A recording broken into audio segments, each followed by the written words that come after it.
Okay, so today we're going deep on something I think we can all relate to. Huh. It's the downsides of social media Okay. and how they affect us personally, like as individuals. Yeah. We're always hearing about staying connected and building community online. Right. But what about the not so great stuff? Hmm. The stuff we maybe don't talk about as much. Yeah, for sure. We dug into some research for this deep dive and found this excerpt. Okay. It's called The Negative Effects of Social Media Towards Society.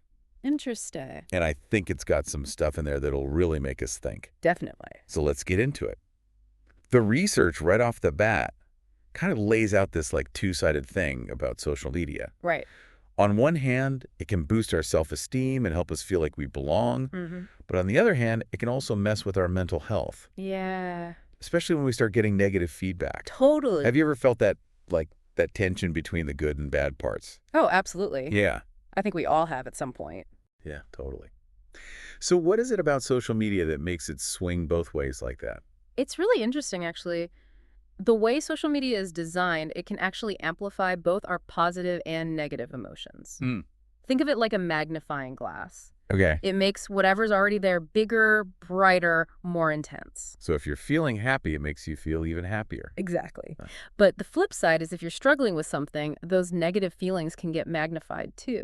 That makes a lot of sense. Yeah. The excerpt specifically calls out depression as one of the major downsides. Yeah, and that's something we have to take seriously.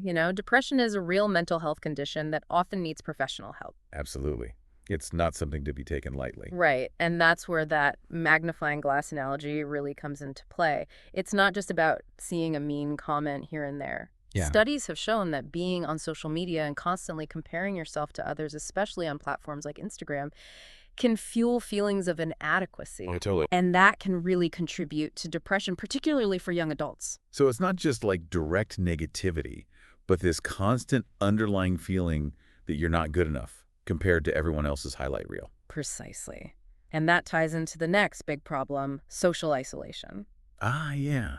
Yeah, You mean that feeling of being cut off from everyone? exactly. Right. When we're always comparing ourselves online, it can make us feel more disconnected and alone in real life. It's like that image of someone glued to their phone, endlessly scrolling, Yep, and they're missing out on actually connecting with people face to face. totally. So how does social media actually contribute to that isolation? Yeah. How does that actually work? Well, remember those algorithms we talked about before? Yeah, the things that decide what we see. Right, they're designed to keep us engaged. Uh-huh. And one way they do that is by creating these echo chambers. Echo chambers. Yeah. So we're more likely to see content that aligns with our existing views, Oh, I see. and that includes our negative thoughts and feelings. So it's not just the lack of real-life interaction. Right. It's also this constant reinforcement of negativity online. Exactly. And all of that together can lead to feeling isolated. Yeah, that makes sense. I've definitely noticed how social media can feel like a bubble sometimes. Like, it just reinforces my own biases. Absolutely. And then there's FOMO. FOMO, don't even get me started. The fear of missing out. It's that feeling that everyone else is having more fun, being more successful, living a more exciting life than you. I know, it's the worst. Like, you can't escape it. It's tough, especially when you're constantly seeing everyone's perfect online lives. They're curated highlight reels. Exactly. And FOMO isn't just a fleeting feeling. It can have real consequences. Like what? Well, think about sleep. You're lying in bed, scrolling through social media, and you see everyone out doing things, having fun. I hate when that happens. It creates this sense of urgency, a pressure to stay connected, Right, right. and that can really disrupt your sleep. Wow, I never thought about it that way. But that's so true. So what can we do about all of this? The excerpt talks about prohibiting social media for kids and teens and promoting awareness about responsible usage. What are your thoughts on those solutions? I think those are good starting points, but honestly, social media isn't going away anytime soon. True. We need to learn how to navigate it in a healthy way. Right.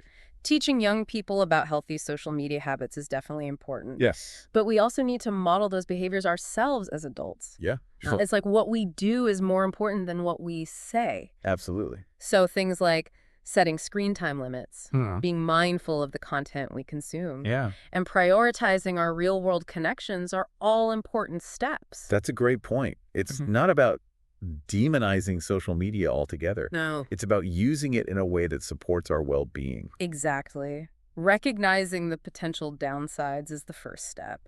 And then it's about making conscious choices to stay balanced. I love that. This has been such an eye-opening conversation. Well, I'm glad to hear that. Thanks for joining us for this deep dive into the negative effects of social media. No problem. It was great to be here. We hope this has given everyone listening some food for thought. Yeah. About how you relate to the digital world. Definitely. And one last thing to think about. Okay.